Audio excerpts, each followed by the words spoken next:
Me llamo Marcos. Tengo 34 años. Desde hace casi 5.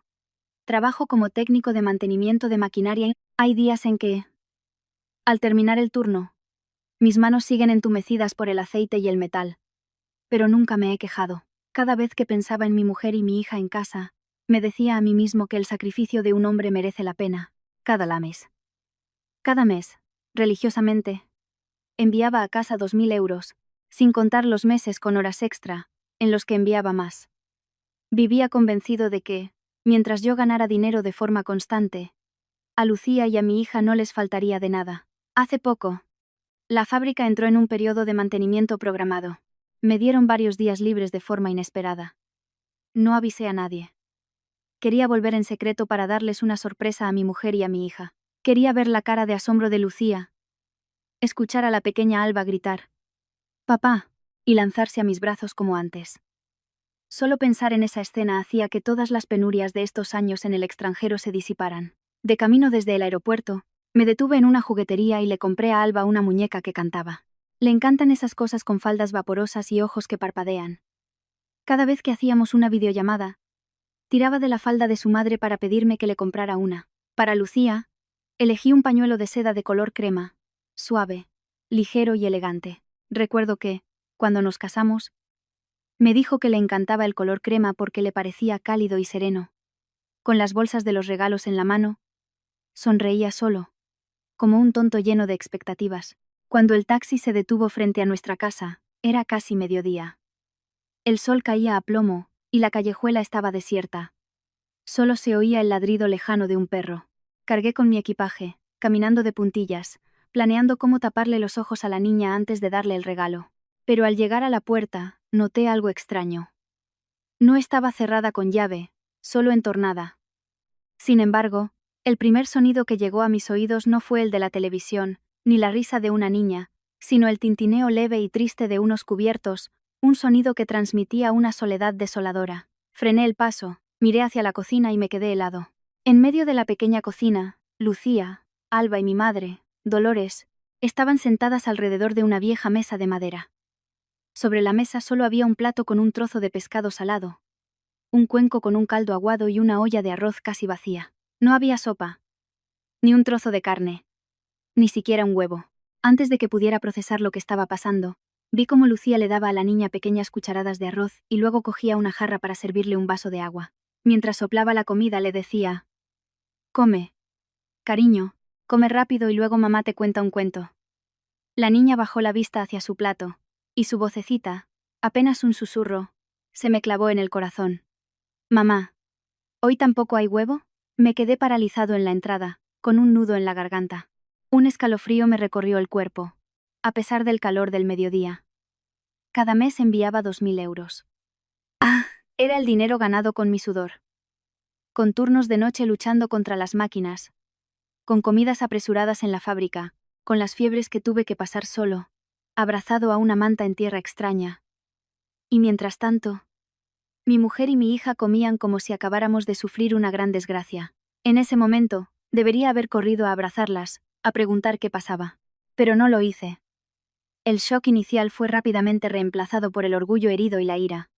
Me sentí humillado. Humillado porque yo me mataba a trabajar. Humillado porque si alguien viera esa escena, pensaría que soy un marido miserable, un hombre que deja que su familia muera de hambre. Entré de golpe en la cocina y tiré las bolsas de los regalos sobre la mesa. El ruido sobresaltó a las 3. Alba se giró, sus ojos se abrieron como platos y gritó de alegría: «Papá, has vuelto». Se levantó para correr hacia mí, pero se detuvo en seco al ver mi expresión. Supe que mi cara debía de ser aterradora. Lucía también se quedó petrificada, con el cucharón todavía en la mano, mientras que mi madre dejó su cuenco sobre la mesa y desvió la mirada. Gruñí, cada palabra forzada a través de mis dientes apretados. «¿Dónde está el dinero? Envío 2.000 euros cada mes. ¿Por qué estáis comiendo así?» «Lucía, ¿cómo administras el dinero?». Alba, asustada por mis gritos, se aferró a la falda de su madre. Pero Lucía no lloró, ni se apresuró a dar explicaciones como yo esperaba. Solo me dirigió una mirada profunda y agotada. Una mirada que hizo que mi corazón diera un vuelco. Luego, una sonrisa amarga y desamparada se dibujó en sus labios. Su voz sonó ronca. ¿El dinero? Anda y pregúntale a tu madre. Aquellas palabras fueron como un jarro de agua helada. Me giré bruscamente hacia mi madre. Dolores evitaba mi mirada, sus dedos pasando las cuentas de un rosario a toda velocidad, con una expresión de incomodidad y culpa. Y en ese preciso instante, tuve el presentimiento de que esta visita sorpresa no sería un reencuentro feliz. Sería el momento en que el techo del hogar que yo creía estable y próspero comenzaría a resquebrajarse ante mis propios ojos. Me quedé inmóvil en medio de la cocina unos segundos más, con la cabeza zumbando. La frase de Lucía resonaba en mis oídos como un martillo. Anda y pregúntale a tu madre. Una sola frase. Pero hizo que esa miserable comida ante mis ojos pareciera tambalearse. Y fue en ese momento cuando mis recuerdos se rebobinaron hacia años atrás, hacia el día en que decidí dejar a mi mujer y a mi hija, para irme a trabajar a Alemania, con la ingenua convicción de que, si enviaba dinero a casa puntualmente, todo estaría bien. Ese día, Alba apenas tenía 1 año. Aún no hablaba con claridad ni caminaba con seguridad. Se aferraba a la pierna de su madre, y me miraba con sus grandes ojos oscuros. Lucía, abrazándola en la puerta, tenía los ojos enrojecidos desde la mañana, pero se esforzaba por no llorar. Solo apretó mi mano con fuerza y susurró. Vete tranquilo. Con que en el futuro vivamos mejor. Me basta. Yo en casa aguantaré lo que sea. Aquellas palabras me acompañaron durante todo el camino al aeropuerto. Fueron mi motivación y a la vez la excusa para obligarme a ser fuerte. Los primeros años en Alemania viví en una residencia de trabajadores, en un espacio minúsculo. 4 personas en una habitación diminuta. En invierno, el viento se colaba por las rendijas de las ventanas, helándote hasta los huesos. En verano, el calor era asfixiante. Mi trabajo consistía en el mantenimiento de maquinaria industrial. Suena bien. Pero solo quien lo ha hecho sabe lo duro que es. Había días que hacía horas extra hasta tarde, con el aceite de las máquinas incrustado en cada pliegue de mis manos y un dolor de espalda que solo me pedía tirarme al suelo a dormir. Mis manos se agrietaron muchas veces por el frío y los productos químicos. A veces, mis dedos sangraban, pero a la mañana siguiente tenía que vendarme e ir a trabajar como si nada.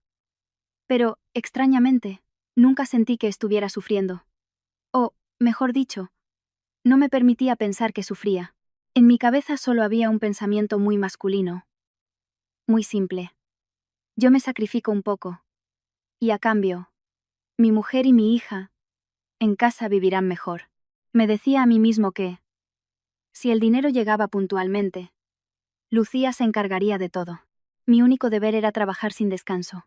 Creía ingenuamente que ganar dinero era cumplir con la mayor parte de mi responsabilidad como marido y padre. Al principio, guardaba una pequeña parte de mi sueldo en mi cuenta personal por si surgía alguna emergencia. Pero entonces mi madre empezó a llamarme, a veces con dulzura, otras con un reproche cariñoso, diciéndome que un hombre lejos de casa con dinero propio tiende a descarriarse, a gastarlo en tonterías y a no centrarse en su familia. Envía todo el dinero a casa, decía. Tienes a tu mujer y a tu madre para administrarlo. No se perderá ni un céntimo. Sus palabras me parecieron lógicas. Pensé que, si ella se había sacrificado tanto para criarme, ¿cómo no iba a querer lo mejor para mí? Así que, de enviar la mayor parte, pasé a enviarlo casi todo, quedándome solo con lo justo para mis gastos más básicos. Al principio, era Lucía quien recibía el dinero, pero poco después, mi madre empezó a meterse en todo. Solía hacer videollamadas justo cuando yo salía del trabajo, con una voz melosa. Tú trabaja tranquilo, hijo. Yo solo ayudo a Lucía con las cuentas. Es joven y solo está en casa, a veces no piensa en todo. Al oír eso, me sentía aún más tranquilo. Incluso pensé que, con mi madre supervisando, Lucía aprendería a administrar mejor y el dinero estaría más seguro. Un par de veces, Lucía insinuó que el dinero en casa andaba un poco justo, que había muchos gastos imprevistos y que la niña se ponía enferma a menudo. Pero yo no profundicé. Al contrario, la regañé. Recuerdo perfectamente haberle dicho por teléfono: no seas tan calculadora con mamá. Ella ha vivido toda su vida por nosotros. Nunca se quedaría nada para ella. Todo lo que hace es por el bien de la familia. Al otro lado de la línea, Lucía guardó silencio unos segundos, y luego solo respondió en voz baja. Ahora, al recordarlo, es ese sí tan débil lo que más me duele. Porque en ese momento no supe oír la resignación, la impotencia y el nudo en la garganta de alguien que quiere hablar pero no puede. Al estar lejos, cada vez que llamaba solo veía lo que en casa querían que viera. Un rincón ordenado de la casa, Alba riendo a carcajadas, Lucía con una sonrisa algo forzada. Y mi madre siempre se metía en la conversación con las mismas frases. Aquí todo va bien. Tú trabaja tranquilo. Lucía también sonrió. Tenemos de todo, Marcos. Tú cuídate. Es lo importante. Al oír eso, me quedaba tranquilo y volvía a sumergirme en los turnos de trabajo, convencido de que mi familia iba por el buen camino. Incluso los meses que ganaba más, se lo enviaba voluntariamente. Pensaba que Alba y Lucía, que cuidaba de ella todo el día, merecían tener algo extra para sus caprichos. Recuerdo estar sentado en la sala de descanso de la fábrica, comiendo un tupper frío, y decirles con orgullo a mis compañeros españoles: mi mujer en casa no tiene que preocuparse por nada. Le envío una buena suma cada mes. Lo único que importa es que ella y la niña vivan cómodamente. En ese momento, me sentía verdaderamente orgulloso. Tan orgulloso que no tenía ni idea de que, al otro lado, mi mujer estaba empezando a aprender a mentirme para ocultar las carencias y humillaciones que sufría en su propia casa. En mis recuerdos de entonces, todo seguía siendo perfecto. Planeaba trabajar 2 años más, ahorrar lo suficiente para volver definitivamente y abrir una pequeña tienda de electrodomésticos para que Lucía la llevara. Yo me encargaría de los proveedores, las reparaciones y las instalaciones. Soñaba con un hogar con las luces encendidas, con Alba correteando y Lucía esperándome en la puerta para cenar. Nunca imaginé que, cuanto más dinero enviaba, más estaba contribuyendo a llenar un pozo sin fondo con mi propio sudor y lágrimas. Y lo más cruel es que, mientras yo aguantaba el frío y el agotamiento al otro lado de Europa para construir un futuro para mi familia, aquí había quienes, en silencio, metían la mano en el saco y sacaban billete tras billete. Y yo, ingenuamente, seguía creyendo que era el pilar que sostenía a mi mujer y a mi hija. Ahora, al recordarlo, me doy cuenta de que, mucho antes del día en que volví en secreto y vi aquella comida miserable, hubo muchas señales de que algo iba mal. Lo que pasa es que no quise verlas. O, para ser más exactos, evité mirar, por miedo a que la sensación de seguridad a la que me aferraba se hiciera añicos. Una vez, una tarde en Alemania, aproveché un descanso para hacer una videollamada a casa. Alba estaba sentada en una silla de plástico, con un cuenco de arroz blanco con un poco de aceite delante. Comía despacio, cucharada a cucharada. Al verla, pregunté de inmediato: ¿por qué comes solo eso? ¿No hay carne ni pescado? Lucía, sentada a su lado, forzó una sonrisa y dijo que la niña acababa de pasar una gripe y era mejor que comiera algo ligero para el estómago. En ese momento, mi madre entró en la habitación, abanicándose e interrumpiendo: los niños están más sanos con comidas sencillas. Tanta carne y pescado les revuelve el estómago. Asentí, dándole la razón. En ese momento, me pareció lógico e incluso me recriminé por preocuparme en exceso. En otra ocasión, Lucía me llamó justo el día que iba a hacer la transferencia. Su voz era vacilante, más baja de lo normal. ¿Podrías, este mes y el que viene, no enviarlo todo de una vez? ¿Quizás en 2 partes? Yo estaba cansado después del turno. Al oír eso, fruncí el ceño y le pregunté: ¿cómo gastas el dinero para necesitarlo en partes? No nos falta de nada. Al otro lado de la línea, hubo un silencio de varios segundos. Recuerdo perfectamente esa pausa. Fue larga e incómoda. Pero luego Lucía solo dijo: nada. Olvídalo. Hazlo como siempre. En ese momento, me molesté, pensando que mi mujer se estaba volviendo cada vez más complicada con el dinero. Ahora entiendo que probablemente quería asegurarse de recibir una parte antes de que alguien se la quitara. Hubo una vez que envió un paquete desde Alemania. Dentro había dulces, un bote de vitaminas para Lucía, suplementos para los huesos para mi madre y varias latas de leche de fórmula para Alba. Siempre que enviaba algo, me sentía ilusionado, pensando que, aunque estuviera lejos, podía cuidar de ellos. Unas semanas después, le pregunté a Lucía si a la niña le había sentado bien la leche y si las vitaminas le ayudaban a sentirse menos cansada. Ella solo respondió brevemente que ya se había acabado todo. No pregunté más, pero esa misma noche durante una videollamada, mi madre estaba hablando con una vecina justo delante de la cámara y la oí decir entre risas: ¿esa leche de Alemania? Le di un par de latas a Rubén. Últimamente está un poco débil. Para que coja fuerzas. Al oírlo, Solo sonreí para mis adentros.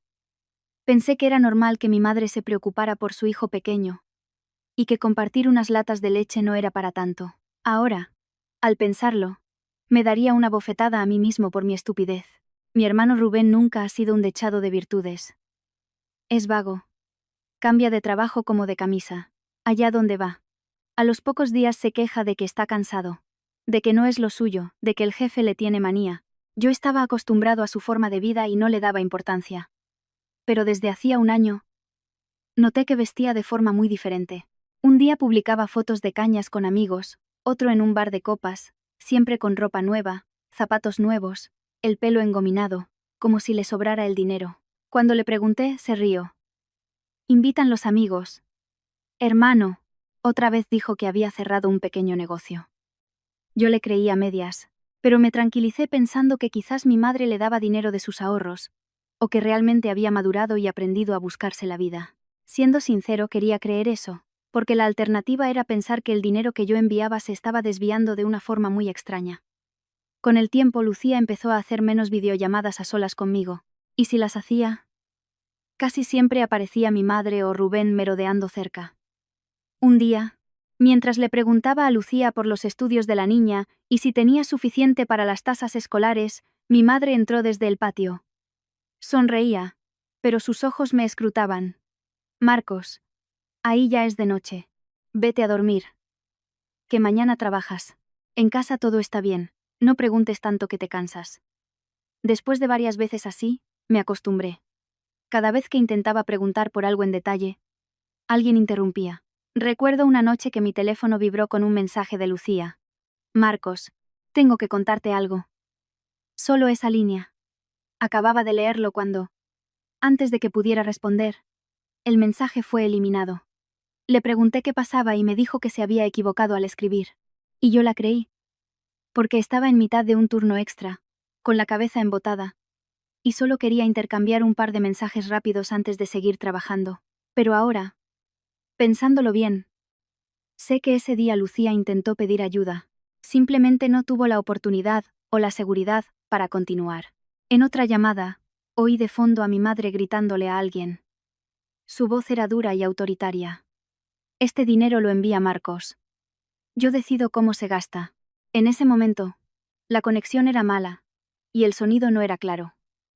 Solo entendí esa frase. Pero, extrañamente, no pensé en Lucía. Me convencí de que mi madre estaría discutiendo con alguien de fuera, quizás con la tendera, o con alguien que le pedía dinero prestado. Nunca relacioné esas palabras con la vida real de mi mujer. Si se analizan por separado, todas estas señales eran pequeñas. Un cuenco de arroz. Una petición de dividir una transferencia. Unas latas de leche para mi hermano. Un mensaje borrado. Un grito a través del teléfono. Pero ahora, al unirlas todas, me doy cuenta de que un marido un poco más atento se habría dado cuenta de que algo iba terriblemente mal. Lástima que en aquel entonces yo estaba embriagado con la fantasía de ser el pilar perfecto de la familia. Me convertí en el tipo de hombre que solo quiere oír buenas noticias. Si en casa decían que todo estaba bien, me aferraba a esa palabra y seguía trabajando, sintiéndome orgulloso, creyendo que mi familia vivía en paz. Y fue precisamente esa estúpida complacencia la que, al descubrir la verdad, me dolió más que cualquier bofetada. Porque supe que mi mujer no sufría desde ayer. Llevaba mucho tiempo aislada y acorralada, justo en la casa que yo creía que era el refugio más seguro para ella y mi hija. Tras la revelación de Lucía, la cocina pareció encogerse. El lento girar del ventilador de techo, la respiración asustada de Alba, incluso el borboteo del agua en la vieja tetera sobre el fuego. Todo se oía con una claridad abrumadora. Me volví hacia mi madre, esperando una explicación. Cualquier cosa. Pero Dolores no mostró la vergüenza de quien ha sido descubierto. Al contrario. Golpeó el rosario contra la mesa. Levantó la cabeza y miró a Lucía con una frialdad venenosa. Esta, que no sabe administrar el dinero que tiene, y encima tiene la desfachatez de culpar a su suegra. Cría cuervos. Y te sacarán los ojos. Antes de que pudiera responder, oí el arrastrar de unas sandalias en el patio. Rubén entró, apestando a colonia, con una camisa nueva impecablemente planchada y el pelo brillante de gomina. Al verme, fingió una sorpresa exagerada. Anda, hermano. ¿Cuándo has llegado? ¿Por qué no avisaste para que fuera a buscarte? Su actitud resbaladiza me provocó una extraña repulsión. Mi mirada fue de sus zapatos impolutos a su reloj reluciente, y de nuevo, a la miserable comida de mi mujer y mi hija. En un instante, sentí un desequilibrio que no sabía cómo nombrar. Pero en ese momento, aún no era capaz de conectar todas las piezas. Mi madre, al ver mi silencio, se envalentonó. Se dirigió a mí, con una voz que era a la vez dulce y afilada. Hijo, tú estás lejos y no lo sabes. Lucía se ha vuelto una manirrota. El dinero para la leche y la escuela de Alba lo tengo que poner yo de mi parte. Porque a ella no le llega. Con su forma de gastar, se fundiría una montaña. Al terminar chasqueó la lengua, con una expresión de tristeza, como si fuera una anciana madre obligada a remendar los desastres de la familia. Ella seguía de pie junto a la mesa, con una mano en el hombro de la niña y la otra apretando el borde de la madera. Su rostro estaba pálido, no de debilidad, sino de una contención llevada al límite. Sentí la garganta seca y empecé a interrogarla, mi voz cada vez más dura. Habla. ¿Dónde está el dinero que envío? ¿Qué es eso que dice mamá? ¿Cómo gestionas el dinero para que tu hija coma así? Lucía no se puso a gritar como otras mujeres acusadas injustamente. Solo me miró fijamente durante un largo rato. Esa mirada me enfureció, y a la vez, me hizo sentir culpable. Sin decir una palabra más, se dio la vuelta y abrió un viejo armario de madera desconchado. Del rincón más profundo sacó una bolsa de plástico que contenía un fajo de papeles arrugados. Lo dejó caer con fuerza sobre la mesa. Frente a mí, los papeles se desparramaron. Estaban manchados de aceite y humedad, con los bordes doblados de tanto guardarlos. La voz de Lucía era ronca y baja, pero cada palabra sonaba firme. ¿Que en qué gasto el dinero? Míralo tú mismo. Este vestido que llevo tiene 3 años. Las sandalias de la niña se rompieron y las cosí yo misma. El día que tuvo fiebre, tuve que partirle una pastilla en 2 porque no me atrevía a comprar más. ¿En qué gasto el dinero? Dímelo tú. Cogí los papeles uno por uno. Una nota de deuda de la tienda de ultramarinos de la esquina. Un recibo de compra de arroz del más barato. El recibo del pago de la guardería de Alba. Con una nota al margen que otra era una receta para la tos de la niña, con varios medicamentos tachados. Eran cantidades tan pequeñas, que normalmente ni me fijaría en ellas. Pero en ese momento, cada número me golpeaba como una bofetada. 2. 50 euros de aceite. 4 euros de huevos. 5 euros de paracetamol. Y una línea escrita a toda prisa. Pendiente de comprar vitaminas para la niña por falta de dinero. Cuanto más leía, más me ardía el cuerpo. Pero ya no era el fuego de la ira inicial, sino el de la vergüenza. Vergüenza porque durante años me había jactado de ser el pilar de la familia, creyendo que bastaba con enviar dinero puntualmente. Y mientras tanto, mi mujer y mi hija sobrevivían a base de deudas y carencias. Mi madre, probablemente al darse cuenta de que mi convicción flaqueaba, cambió de táctica con una rapidez asombrosa. Golpeó la mesa con la mano, y se echó a llorar a gritos. ¡Ay, Dios mío! Vieja y calumniada. El dinero que me enviaste se lo di todo a ella. ¿Cómo voy a saber yo en qué lo esconde? A mi edad. Y que me acuse de robar el dinero de mi propio hijo. Prefiero morirme. Rubén, que estaba a su lado, se unió al coro de inmediato, con un tono neutro, como si fuera un observador imparcial. Hermano, tú te matas a trabajar lejos. Y ella aquí montando este numerito. Es que me hierve la sangre. Mamá es mayor. ¿Qué va a hacer con tanto dinero? Seguro que lo ha guardado para ella y ahora nos echa la culpa. Dicho esto, se cruzó de brazos y negó con la cabeza. Con una expresión de falsa moralidad que me revolvió el estómago. Me encontraba atrapado entre dos fuegos. Mi madre llorando y proclamando su inocencia. Y mi mujer en silencio, con un fajo de deudas sobre la mesa. Mi mente era un caos. Desde niño, estaba acostumbrado a que mi madre llorara cada vez que había un problema. Y siempre que lloraba, yo me ablandaba. Pero extrañamente esta vez sus lágrimas no me conmovieron. Solo me produjeron un profundo agotamiento y una sensación de asfixia. Lucía observó a Dolores y a Rubén durante un instante y, de repente, soltó una risa. Fue una risa muy leve, pero me heló la sangre. No sonaba como la risa de alguien que ha ganado, sino como la de alguien acorralado, sin escapatoria. Dijo lentamente. Muy bien. Si a todos os gusta el teatro, os voy a dar una función completa. Dicho esto, se dio la vuelta y entró en la habitación. El sonido de sus pasos sobre las baldosas era firme, ni rápido ni lento. Me quedé paralizado, con una extraña sensación de inquietud. Mi madre también dejó de llorar a medias, levantando la cabeza para seguirla con la mirada. Rubén frunció el ceño. Fue un gesto fugaz, pero lo vi. Unos segundos después, Lucía regresó. En sus manos tenía un pequeño cuaderno azul, con las esquinas gastadas y la portada tan vieja que los bordes del papel se curvaban. Lo sostenía contra su pecho como si fuera algo que la había acompañado durante mucho tiempo, en secreto. Solo con ver su expresión en ese momento comprendí que esto ya no era una simple comida austera ni una discusión familiar. No sabía qué había dentro de aquel cuaderno azul, pero presentía que iba a desvelar la verdad, que yo mismo me había vendado los ojos para no ver. Lucía dejó el cuaderno azul en el centro de la mesa, y lo abrió lentamente. La portada estaba gastada y los bordes de las páginas curvados. Se notaba que no era algo escrito de un día para otro, sino un registro guardado durante mucho tiempo. Sus dedos temblaban ligeramente, pero su voz era extrañamente calmada, la calma de quien ha sufrido tanto que ya no le quedan fuerzas para gritar. Empujó el cuaderno hacia mí y dijo en voz baja: «Si quieres saber a dónde fue el dinero, míralo tú mismo». Me incliné para mirar. La primera página detallaba claramente la fecha, la cantidad que yo había enviado y la cuenta receptora. Justo debajo, con una caligrafía pequeña y regular, comenzaba el registro. ¿Qué día mi madre había cogido dinero? ¿Cuánto y con qué excusa? Pasé unas cuantas páginas, y el corazón se me aceleró. Era lo mismo cada mes. A veces, el dinero llegaba por la mañana, y por la tarde ya se había transferido casi todo. Una vez era para una celebración familiar, otra para gastos médicos, otra para arreglar el tejado. En un mes, incluso había una anotación clara. Mamá coge 1.500 euros para pagar una deuda de Rubén por un negocio fallido. Pasaba las páginas cada vez más rápido. Y mis manos se enfriaban. Aquel cuaderno no era un registro de gastos del hogar, como había pensado. Era más bien el diario de una pobreza impuesta a mi mujer.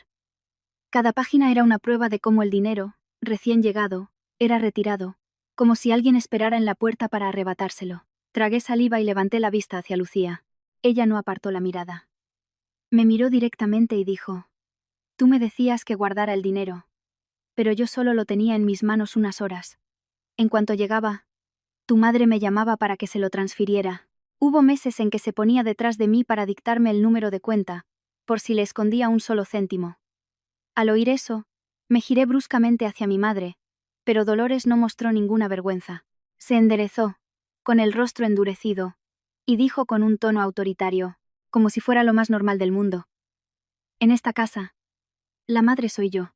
Si cojo algo de dinero para asuntos importantes de la familia, ¿dónde está el problema?». Esa sola frase me hizo estremecer.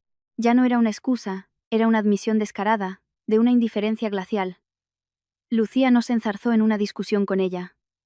Simplemente, pasó a otra página del cuaderno. En esta no había grandes transferencias, sino pequeñas anotaciones que me partieron el alma. Pedir dinero para leche para Alba. Pedir dinero para medicinas para la fiebre. Pedir dinero para un uniforme nuevo. Al lado de cada línea, Lucía había transcrito la respuesta exacta de mi madre, como si temiera olvidar la humillación que había tenido que tragar. Leí cada frase con un nudo en la garganta. Es que esta niña no come otra cosa que no sea leche. Si tiene fiebre, ponle paños fríos y se le pasa. No hace falta tanto medicamento. Este dinero es para cosas importantes, no para vuestros caprichos. Cada palabra era una bofetada en mi cara. No podía ni imaginar que, mientras yo en Alemania presumía de que a mi mujer y a mi hija no les faltaba de nada, mi niña crecía escuchando frases como esas. Lucía cerró un poco el cuaderno y me miró. Esta vez, en sus ojos no había lágrimas, solo un agotamiento infinito. Me preguntó: «¿Sabes cuántas veces hemos comido arroz con agua como hoy?». Yo ya he perdido la cuenta. Un día, Alba me preguntó: «Mamá, ¿somos muy pobres?». No supe qué responderle. Al oír eso, sentí que me estrujaban las entrañas. Recordé las veces en la fábrica, mostrando fotos de mi hija a mis compañeros, diciendo entre risas: «Mi hija tiene un padre en Alemania que se ocupa de que no le falte de nada». Resulta que la niña que yo creía que vivía felizmente crecía con la sensación de que su familia era pobre. Me quedé paralizado, apretando los puños con tanta fuerza que se me marcaron las venas, pero el dolor no había terminado. Lucía abrió la parte trasera del cuaderno y sacó un recibo manuscrito, amarillento por el tiempo, y varias capturas de pantalla de transferencias bancarias. Las puso delante de mí. Al ver el nombre del destinatario, el corazón se me detuvo. No era mi madre. Era Rubén. Lo cogí, con la cabeza dándome vueltas. Cientos de euros, luego 1000, luego 2000, en múltiples transferencias a lo largo de los meses. En un recibo incluso ponía claramente: recibido dinero para un asunto urgente de Rubén. Levanté la vista lentamente. Rubén estaba a unos pasos. Su rostro ya no tenía esa expresión despreocupada de antes. Tenía los labios secos, la mirada huidiza y los dedos de su mano crispados. Lucía me miró fijamente y dijo, pronunciando cada palabra: ¿creías que mamá cogía el dinero solo para guardarlo o para pequeños gastos? No. Mamá está alimentando un pozo sin fondo llamado Rubén. Hizo una pausa, lo suficientemente larga como para que el silencio en la cocina se hiciera total. Luego continuó, su voz más baja, pero tan fría que se me erizó la piel. Y eso no es lo más sucio. Me quedé helado, el corazón latiéndome en el pecho. Me giré para mirar a Rubén. Solo con ver su rostro, pálido y asustado, comprendí que mi hermano ocultaba algo aún más repugnante que ser un parásito. Y en ese instante, supe que lo que tenía delante ya no era una simple cuestión de que mi madre administrara mal el dinero. Era un secreto familiar lo suficientemente grande como para destruir todo en lo que había creído durante años. La última frase de Lucía. Y eso no es lo más sucio. Quedó suspendida en el aire denso de la cocina como una cuchilla. Al terminar de pronunciarla, vi como el rostro de mi madre, Dolores, palidecía por un instante. Fue un cambio fugaz, pero lo vi. Rubén, por su parte, casi saltó, golpeando la mesa, soltando una maldición y gruñendo. Deja de inventar historias. No porque te hayan pillado con el dinero ahora quieras arrastrarnos a todos por el fango. Lucía no le respondió. Se limitó a coger su teléfono, teclear un par de veces y poner la pantalla frente a mí. Su mano aún temblaba, pero su mirada era extrañamente fría, como la de alguien que se ha preparado para atravesar el tramo más doloroso. Me incliné para ver. En la pantalla había una carpeta de fotos, todas tomadas a escondidas, desde lejos.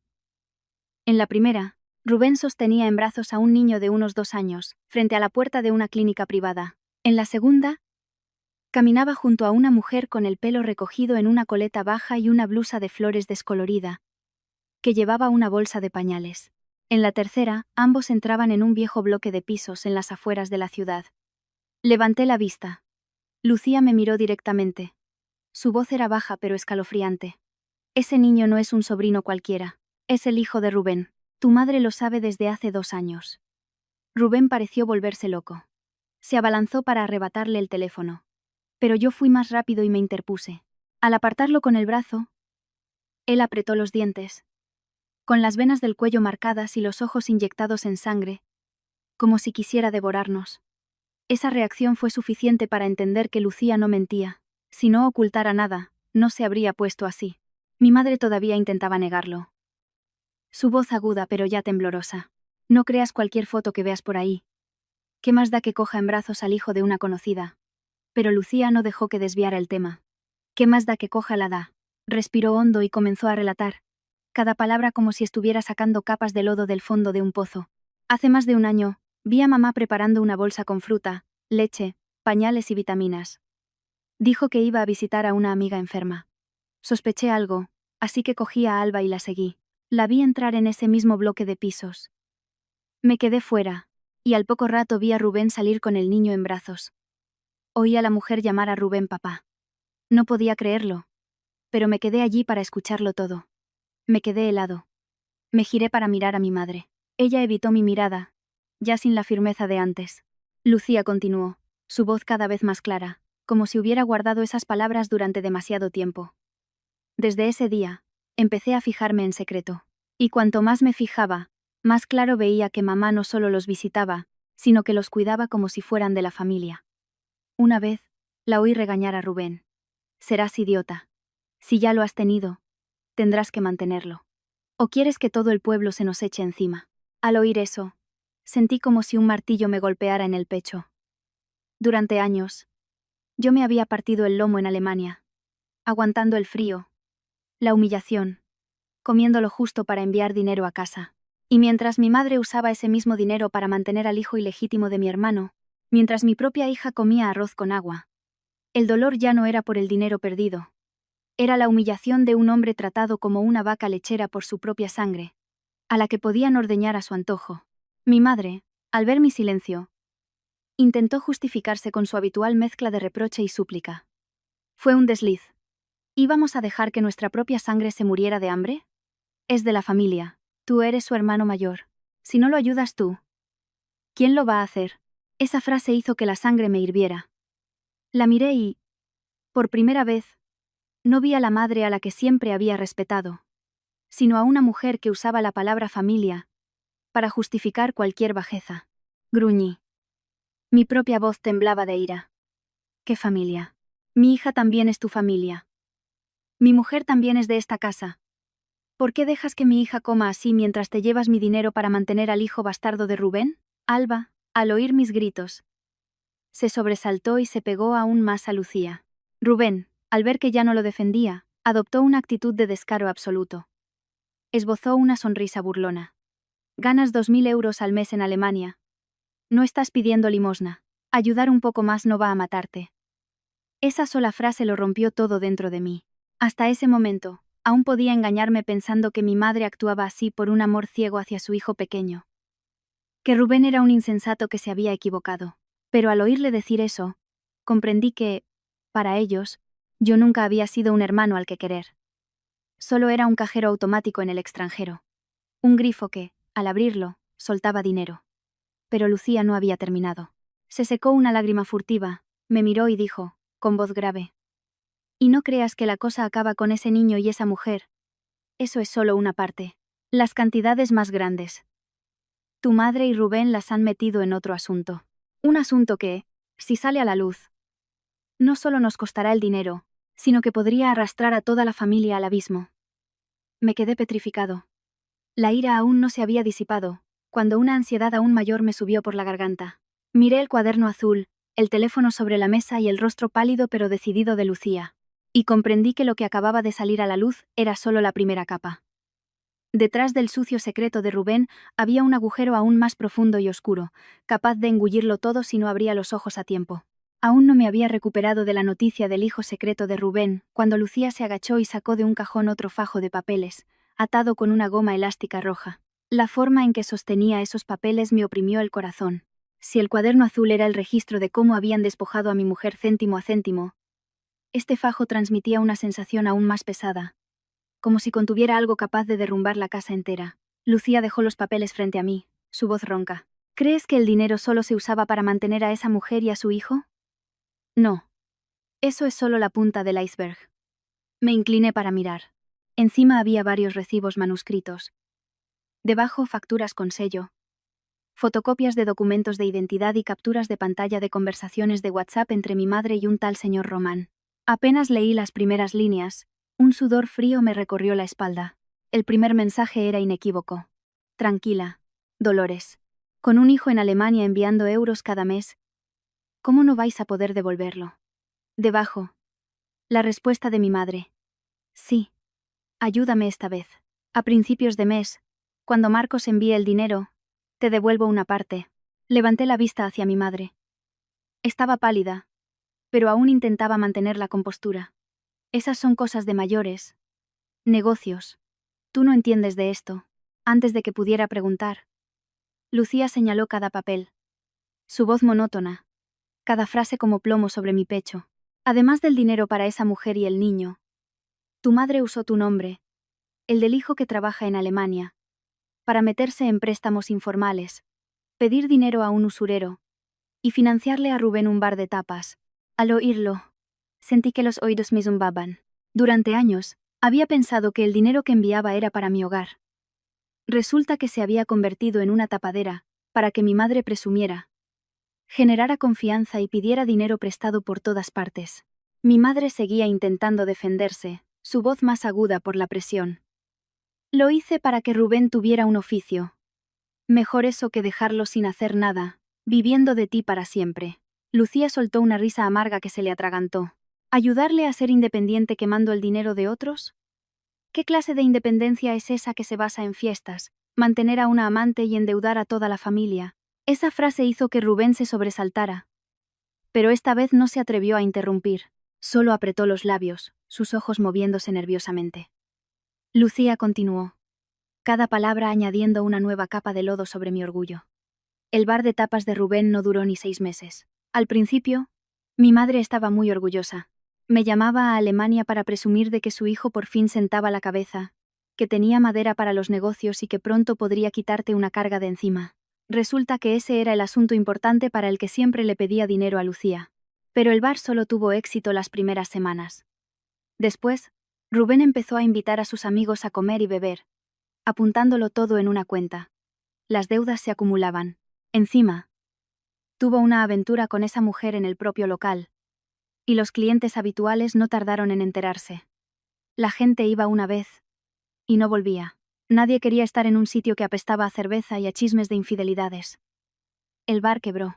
Las deudas recayeron sobre mi madre. Por miedo a que te enteraras, no se atrevió a decirte nada, y empezó a exprimir a Lucía aún más. Cada mes, en cuanto el dinero llegaba a la cuenta, antes de que pudiera apartar algo para nosotras, tu madre la obligaba a transferírselo casi todo, dejándole solo lo justo para que sobreviviéramos, como quien le tira un hueso a un perro para que siga vivo y cuide la casa. Al llegar a este punto, se giró para acariciar el pelo de Alba, que se acurrucaba contra ella, y luego continuó. Una vez, la niña tuvo fiebre alta en mitad de la noche. Ardía. La cogí en brazos, y fui a pedirle a tu madre algo de dinero para llevarla al médico. Me gritó. Es solo un resfriado. Dejad de inventar enfermedades para gastar. Este dinero es para pagar un préstamo. Si me retraso un día, me buscarán las cosquillas. Apenas terminó la frase, no pude contenerme más. Di una patada a una silla de plástico, que salió volando y se estrelló contra el suelo con un ruido seco. Alba se sobresaltó y rompió a llorar. Lucía la abrazó y se refugió en un rincón, mientras yo me quedaba de pie, jadeando, como si alguien me estuviera estrangulando. El llanto de mi hija me devolvió a la realidad, pero la ira no disminuyó. Cogí el fajo de papeles de la mesa. Los números bailaban ante mis ojos. Préstamos con intereses desorbitados, deudas de juego, pagarés. Todos llevaban la firma temblorosa de mi madre. En uno de los papeles, una frase escrita a mano hizo que me temblaran las manos. El hijo trabaja en Alemania. Hay ingresos fijos cada mes. No hay riesgo de impago. Miré esa frase durante un largo rato y luego lentamente me giré hacia mi madre. Pregunté, casi en un gruñido, ¿usaste mi nombre como si fuera una garantía para pedir dinero? Mi madre, desafiante, con la voz aguda y pretendiendo tener la razón, respondió, soy tu madre. Todo lo que hago es por el bien de esta familia. Me eché a reír, pero mi risa sonaba más aterradora que un grito. Porque incluso en ese momento, ella no veía que hubiera hecho nada malo. En su mente, mientras fuera por la familia, tenía derecho a coger mi dinero, usar mi nombre, y condenar a mi mujer y a mi hija al hambre sin sentir el menor remordimiento. Y justo cuando estaba revisando la pila de deudas, Lucía lanzó el golpe de gracia. Dijo en voz baja. Pero cada palabra me clavó en la cabeza. La deuda ya no es un asunto familiar. El señor Román, el prestamista principal, ha empezado a sospechar. Ha dicho que si a principios del mes que viene no le pagamos, vendrá a la casa. Y no solo a reclamar el dinero. Ha amenazado con embargar la casa. Me quedé de piedra. Todos los sonidos a mi alrededor desaparecieron. Solo oía el latido de mi corazón en el pecho. Embargar la casa. Eso significaba que no solo me habían robado mi dinero, no solo habían obligado a mi familia a vivir en la miseria, sino que el mismísimo techo que yo creía que los protegía había sido puesto sobre la mesa de juego. Si no hubiera vuelto en ese preciso momento, en unas pocas semanas todo podría haber estallado. Delante de los vecinos, delante de mi hija, fue entonces cuando comprendí de verdad que esto ya no era una tragedia familiar. Se había convertido en una bomba de relojería, y atados a esa bomba no solo estaban mi nombre y mi sudor, sino también el futuro de Lucía y Alba. Todavía estaba paralizado en medio de la cocina, con la cabeza dándome vueltas por las palabras embargar la casa, cuando en la entrada se oyó el frenazo brusco de una moto, un sonido agudo como un cuchillo arañando el cemento. Acto seguido la voz de un hombre gritó. Sin ningún tipo de cortesía. Dolores, ¿estás en casa? Sal, que tenemos que hablar de dinero. Apenas se oyó el grito. A mi madre se le fue el color de la cara. La mano con la que sostenía el rosario empezó a temblar, y las cuentas de madera chocaban entre sí. Rubén reaccionó aún más rápido. Echó un vistazo al patio y se escabulló hacia la parte trasera de la casa como una rata que huele a un gato. Solo con ver sus reacciones, supe que el hombre de la puerta no era una visita normal. Salí directamente al porche. 3 hombres ya habían entrado por la cancela. El que iba delante era un hombre de unos 50 años. De rostro huesudo, ojos hundidos y labios finos, con un cigarrillo a medio consumir entre los dedos. Detrás de él, 2 jóvenes musculosos, con el aspecto típico de matones a sueldo. El hombre que lideraba el grupo recorrió el patio con la mirada y se detuvo en mí. Esbozó una sonrisa sin pizca de amabilidad. Ah, ¿el hijo de Alemania ha vuelto? Perfecto. Llegas justo a tiempo para pagar las deudas de tu madre. Antes de que pudiera decir nada, arrojó una carpeta sobre la mesa de madera del patio. Los papeles se desparramaron. Había documentos con sellos rojos, notas manuscritas, algunos incluso manchados de grasa. Me agaché a recogerlos. Apenas leí las primeras líneas. Se me nubló la vista. Pagarés. Recibos de préstamos. Compromisos de pago de intereses diarios. Y lo peor de todo, un documento escrito a mano que decía claramente: si al vencimiento no se liquida la deuda, el prestamista tendrá derecho a gestionar la venta de esta propiedad para recuperar el importe adeudado. Sentí un escalofrío en la espalda, pero el shock no terminó ahí.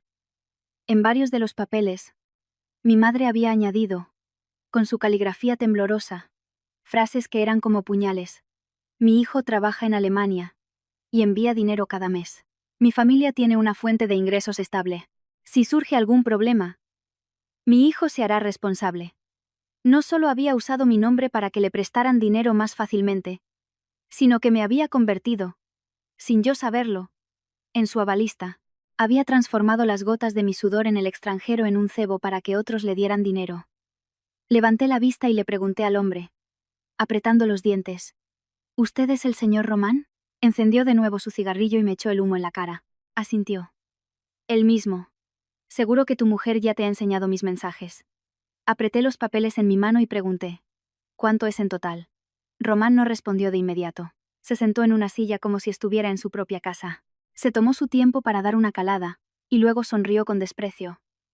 Con los intereses, a día de hoy, más de 40.000 euros. Si no fuera porque tu madre no paraba de presumir del hijo que tiene en Alemania, no habría sido tan tonto de dejar que la deuda creciera tanto. 40.000 euros. La cifra fue como un puñetazo en el estómago. Al otro lado del patio, Lucía abrazaba a Alba en un rincón. La niña no entendía nada, solo veía a un extraño con cara de pocos amigos, y se aferraba al cuello de su madre, con los ojos llenos de lágrimas. Esa imagen me dolió más que cualquier cifra, porque en ese momento, entendí que el problema ya no era el dinero. Estaba en juego el único techo que protegía a mi mujer y a mi hija, la poca paz que le quedaba a Alba.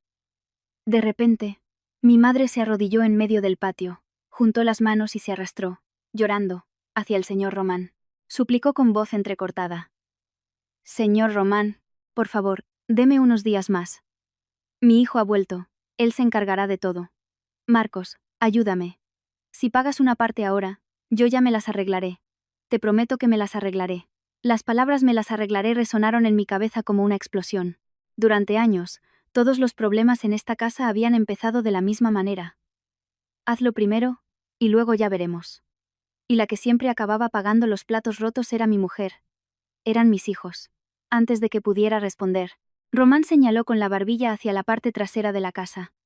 ¿Para qué se esconde? ¿Dónde está Rubén? Que salga.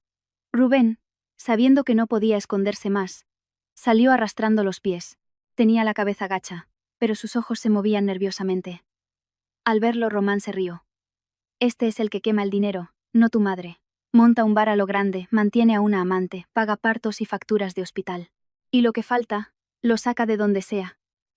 Y para rematar, se juega el dinero en timbas de cartas. A mí me da igual vuestros trapos sucios, pero el dinero hay que devolverlo. Me giré bruscamente hacia Rubén. Hasta ese momento, solo sabía lo del hijo secreto y el bar que había fracasado. Creía que ya era suficiente humillación. No tenía ni idea de que detrás había juego, deudas con usureros, una amante, gastos de hospital. Todo había recaído sobre mi madre. Y de mi madre había pasado a mi dinero. a la comida de mi hija. Cada céntimo que yo ganaba con el sudor de mi frente no solo había alimentado la irresponsabilidad, sino también un pozo sin fondo de vicios. Rubén, al ver mi mirada, balbuceó. Hermano. Yo pensaba que podría devolverlo. Le grité, con la voz rota. Devolverlo con el dinero de la leche de mi hija, con la comida de mi mujer. Se quedó sin palabras, con la cara pálida como el papel. Mi madre seguía arrodillada, agarrándose a mi pierna con una mano y señalando a Rubén con la otra, llorando. Ayuda a tu hermano. Es un insensato. Pero no es malo. Al oírla, solo pude reírme amargamente. ¿Insensato?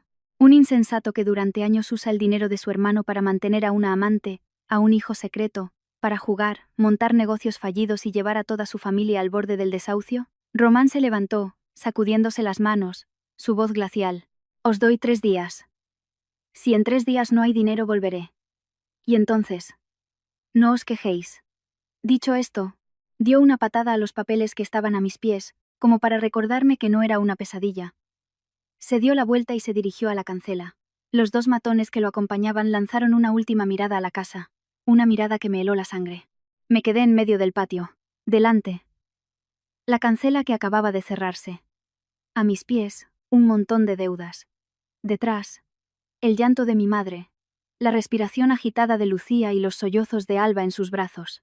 Nunca en mi vida había sentido el patio de mi casa tan pequeño y asfixiante. Creía que me había ido a Alemania para sacar a mi familia adelante. Pero en ese momento, comprendí que quizás habían sido ellos los que me habían estado arrastrando al fango durante mucho tiempo. Y ese día, por fin, me di cuenta de que estaba al borde del precipicio. Apenas se cerró la cancela tras el señor Román, me giré hacia Rubén. El fajo de deudas seguía desparramado sobre la mesa. El viento movía los recibos, produciendo un sonido que parecía una burla. Miré fijamente a mi hermano, con la voz ronca de ira. Dime la verdad.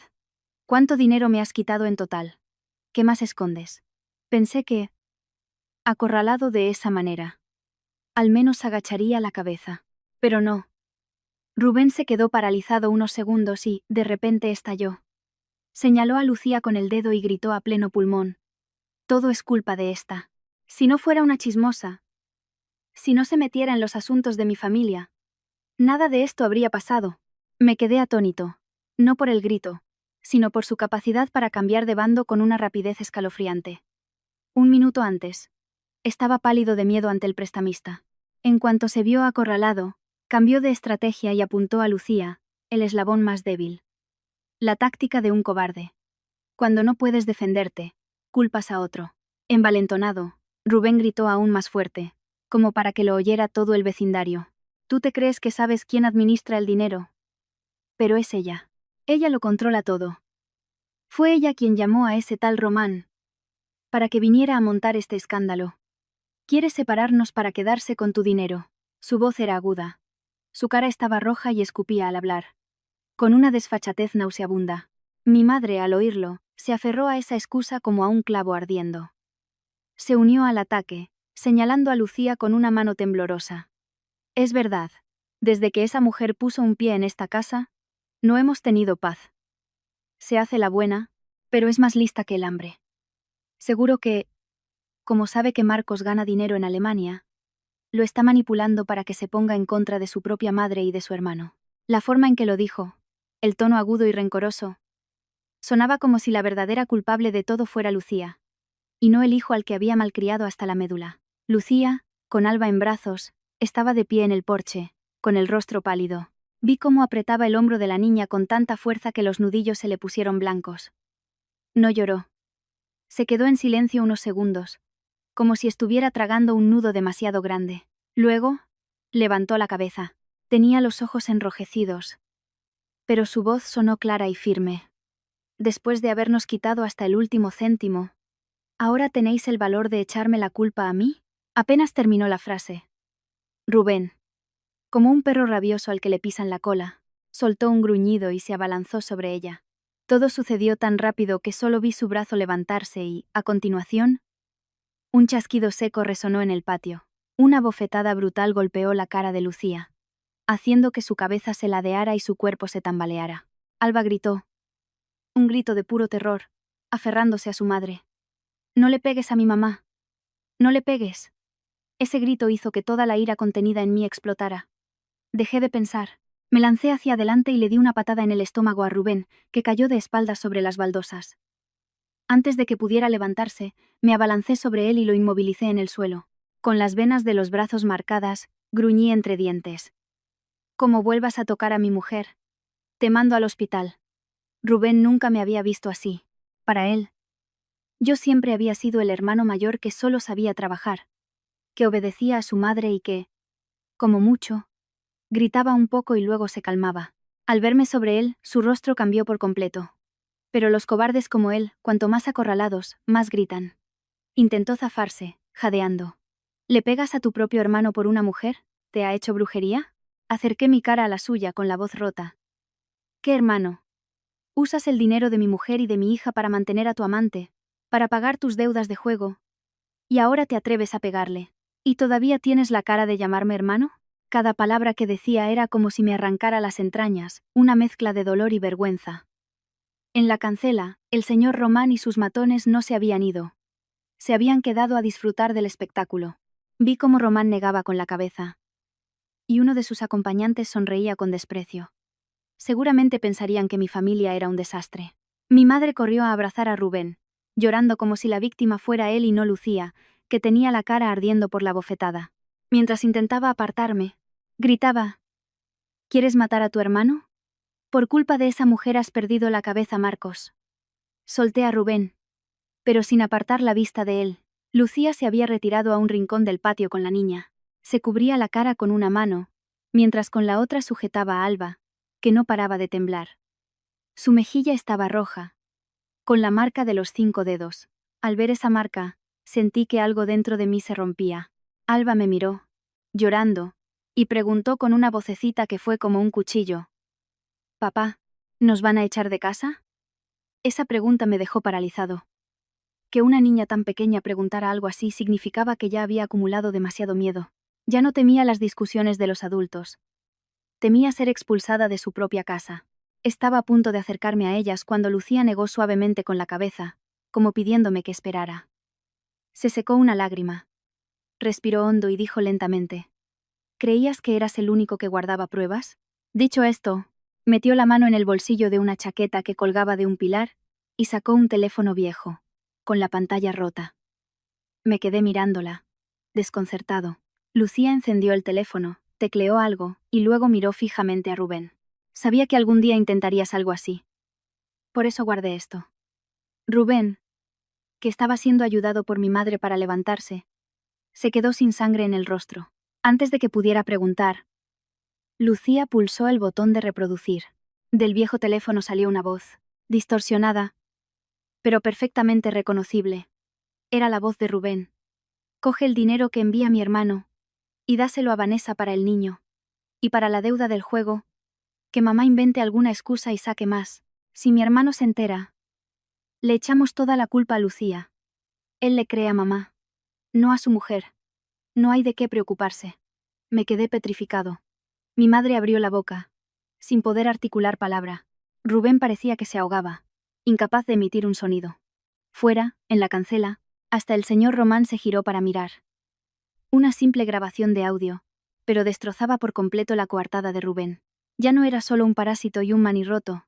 Era alguien que había planeado culpar a su cuñada para protegerse. Por primera vez desde que había llegado, vi con claridad que la mujer que abrazaba a su hija en el rincón no era una víctima pasiva. Había sufrido. Había aguantado. Había recopilado en silencio cada prueba, cada herida, cada palabra, esperando el día en que nadie pudiera silenciarla. Y fue entonces cuando comprendí que esta batalla no era solo por el dinero.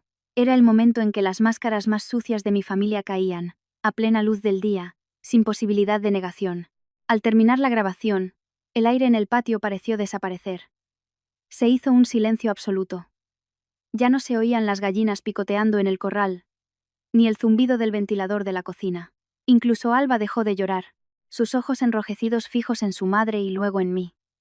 Me quedé inmóvil, con un zumbido en los oídos.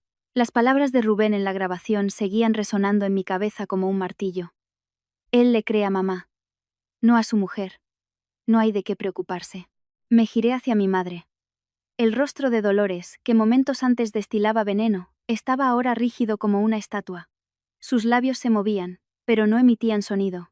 Y Rubén, el hermano que, a pesar de sus defectos, siempre había considerado mi sangre. Me parecía un completo extraño. Ya no tenía la arrogancia de cuando había abofeteado a Lucía. Retrocedía lentamente, con la espalda encorvada. Lucía seguía abrazando a Alba, con el viejo teléfono en la mano. Pequeño. Agrietado. Pero en ese momento, parecía el único baluarte de justicia para ella y mi hija. Me miró durante un largo rato antes de hablar. Su voz no era ni alta ni aguda, pero cada palabra pesaba como plomo. ¿Crees que guardé todo esto para vengarme? No. Lo guardé porque sabía que, si no me salvaba yo misma, nadie lo haría por mí. No pude responder. Tenía un nudo en la garganta. Lucía respiró hondo y comenzó a relatar, lentamente, como si estuviera desatando los nudos que había llevado dentro durante años. Dijo que había intentado llamarme a Alemania muchas veces para contármelo, pero siempre estaba mi madre cerca o Rubén vigilando el teléfono. Una vez, apenas había empezado a decir: en casa pasa algo. Cuando mi madre le arrebató el teléfono y, riendo, interrumpió: ¿qué va a pasar? Tu mujer, que tiene un mal día. Después de eso, Lucía comprendió que, sin pruebas contundentes, yo nunca creería completamente su versión.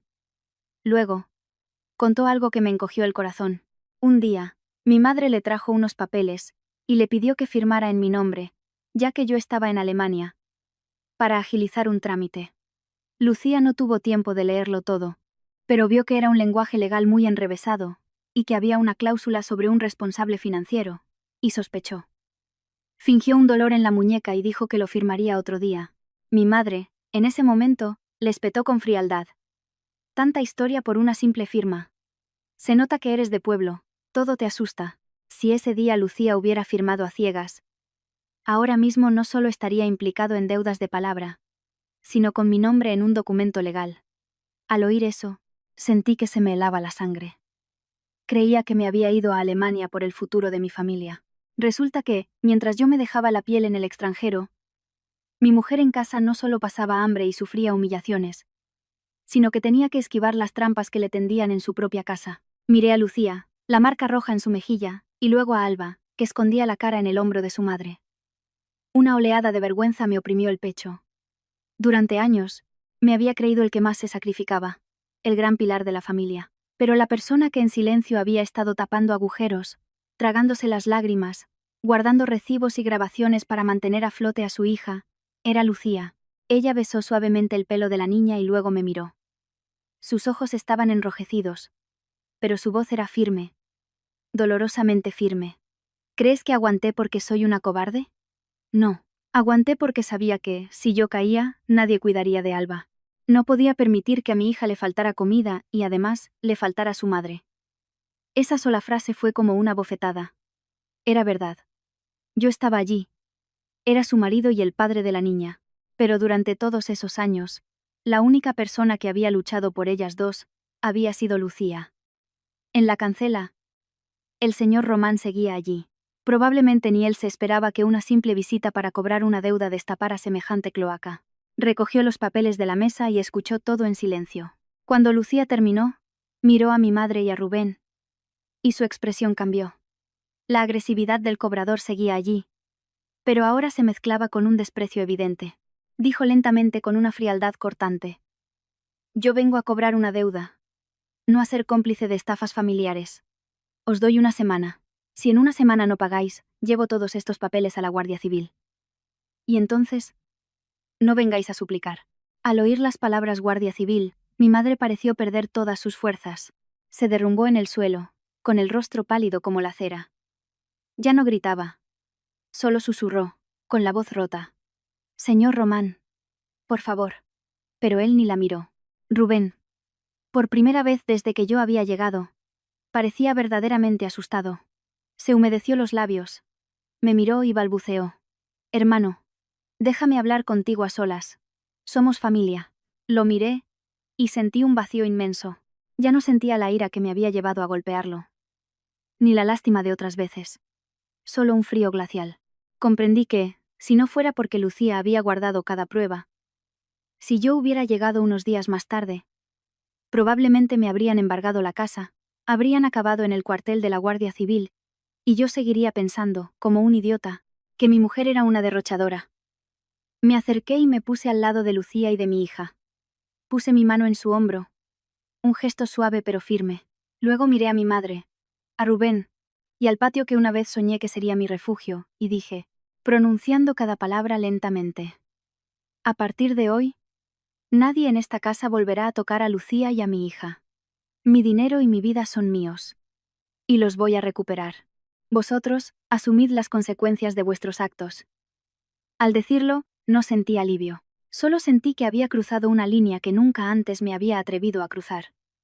A partir de ese momento, ya no era solo un marido que acababa de descubrir una traición, sabía que estaba en otro bando. El de mi mujer, el de mi hija, el de la verdad. Y también supe que la bomba de las deudas, la policía y el honor familiar no había terminado de explotar. Solo acababa de empezar. Creía que después de esa noche, después de que la grabación se escuchara en el patio y las verdaderas caras de mi madre y Rubén quedaran al descubierto, al menos tendrían la decencia de guardar silencio durante un tiempo. Pero me equivoqué. Subestimé su descaro y su capacidad para retorcer la realidad. Hay personas que, acorraladas, en lugar de admitir su error, se revuelven y atacan con más saña para intentar salvarse. A la mañana siguiente, me levanté muy temprano. Apenas había dormido. Lucía abrazaba a Alba en un rincón de la cama. La niña dormía a ratos, sobresaltándose y sollozando de vez en cuando. Me senté apoyado en la pared, con la mente hecha un lío.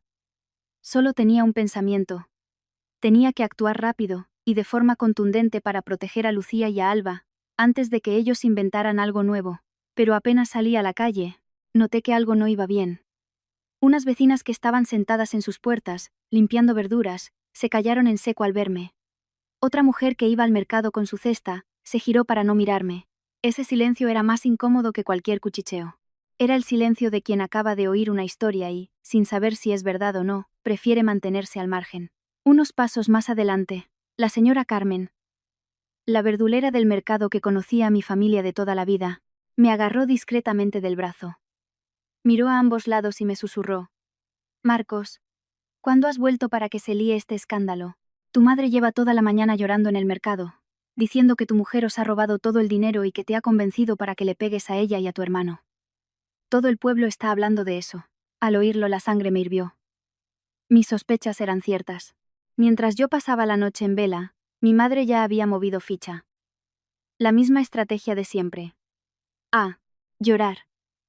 Hacerse la víctima y usar las malas lenguas del pueblo como un arma contra Lucía. Apreté los dientes con tanta fuerza que me dolió la mandíbula. Se puede ser pobre de dinero, pero la pobreza de dignidad es lo más temible. Volví a casa a toda prisa. Desde la cancela, vi que el patio estaba más concurrido de lo normal. Varios parientes por parte de padre estaban sentados en sillas de plástico. Mi tío Manuel, mi tía Pepa, un primo lejano que se pasaba la vida metiéndose en los asuntos de los demás. En el centro del patio, mi madre, con un pañuelo en la cabeza, se apoyaba en un pilar, llevándose una mano al pecho y secándose las lágrimas con la otra. Rubén estaba a su lado, con un ligero moratón en la mejilla del golpe de la noche anterior, exhibiéndolo como prueba de la brutal paliza que le había dado su propio hermano. Al verme entrar, mi madre levantó la cabeza y gritó, tan alto que seguramente la oyó todo el vecindario: ¿Ya estás contento, Marcos? Por culpa de esa mujer me has dejado en ridículo delante de toda la familia. Desde que ella entró en esta casa no hemos tenido ni un día de paz. Su voz era aguda y entrecortada. Cualquiera que no supiera la verdad, pensaría que era una pobre mujer maltratada por su nuera. Antes de que pudiera abrir la boca, mi tío Manuel intervino, con cara de estar juzgando un caso grave. Marcos, los trapos sucios se lavan en casa. Sea como sea, son tu madre y tu hermano. No puedes echarlos a la calle por una mujer. ¿Qué va a pensar la gente de esta familia? Escuchándolo, sentí una risa amarga y triste. Es cierto. Cuando solo se escucha una versión, el que llora más fuerte siempre parece tener la razón. Rubén, al ver que tenía apoyos, se envalentonó. Sacó de debajo de una silla una bolsa de tela vieja y la tiró al suelo. Dentro había unas cuantas joyas de plata de mi madre, un fajo de billetes pequeños atado con una goma y un par de libretas de ahorro ya canceladas. Señaló hacia el porche, donde Lucía estaba con Alba, medio escondida tras la puerta, y gritó: «Aquí están las pruebas». Lucía intentó llevárselo todo. Como la pillamos, se inventó esa historia para culparnos a nosotros. Miré la bolsa y luego su cara. En un instante, comprendí que era una puesta en escena. Como no podían negar la verdad, creaban una mentira más grande, más ruidosa, para confundir a la gente y desviar la atención. Lucía, con la niña en brazos, se quedó quieta, pálida. Alba estaba tan asustada que sus pequeñas manos se aferraban al hombro de su madre. Vi cómo Lucía temblaba ligeramente. Pero esta vez no retrocedió. Salió al patio, sin soltar a su hija, y dijo, con la voz ronca pero clara: «Rubén, si te robé, ¿por qué no llamaste a la Guardia Civil anoche? ¿O tenías que esperar a esta mañana, a reunir a toda la familia, para montar este teatro?». Esa pregunta hizo que los presentes se detuvieran. Vi claramente cómo mi tía Pepa, que estaba muy animada, dejaba de abanicarse. Mi tío Manuel frunció el ceño, y Rubén balbuceó antes de gritar: «Calla. Descarada». Pero su insulto no pudo tapar el agujero que acababa de dejar al descubierto.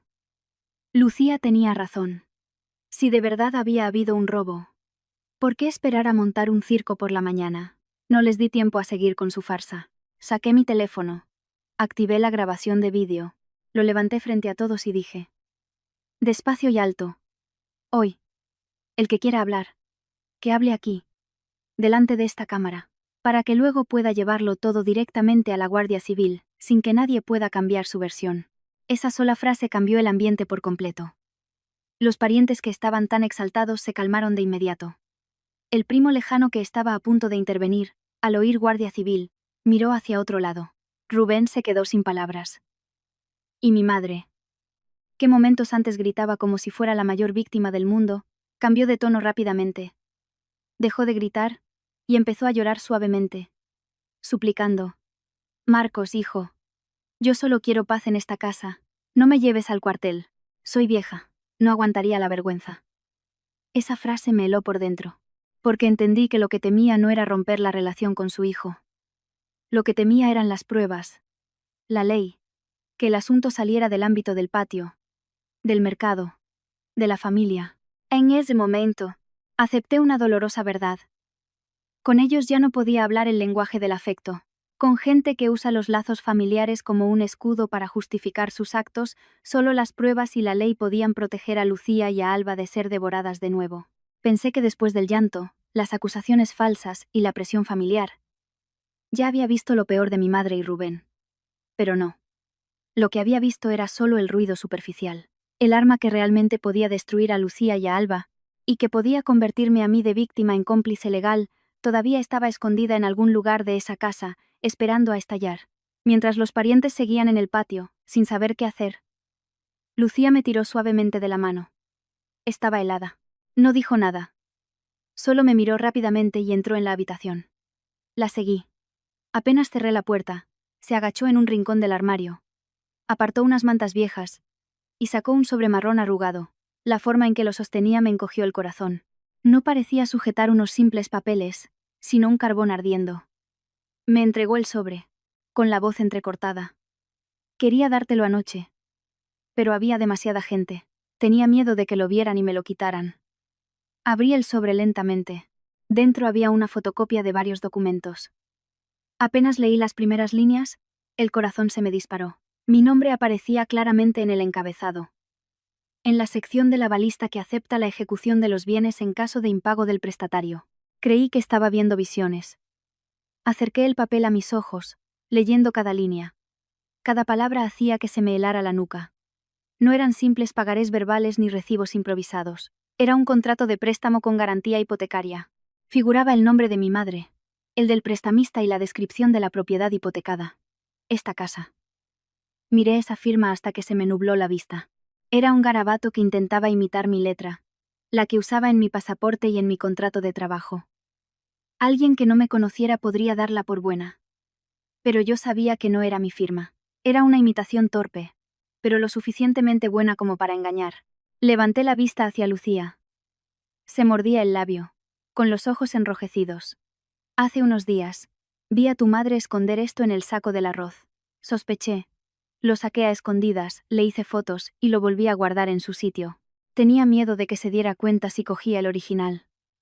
Al oírlo, sentí que la espalda se me quedaba rígida. Mi madre no solo se había quedado con mi dinero, no solo había pedido préstamos, mantenido a Rubén y financiado su vida de vicios. Se había atrevido a falsificar mi firma para hipotecar la casa.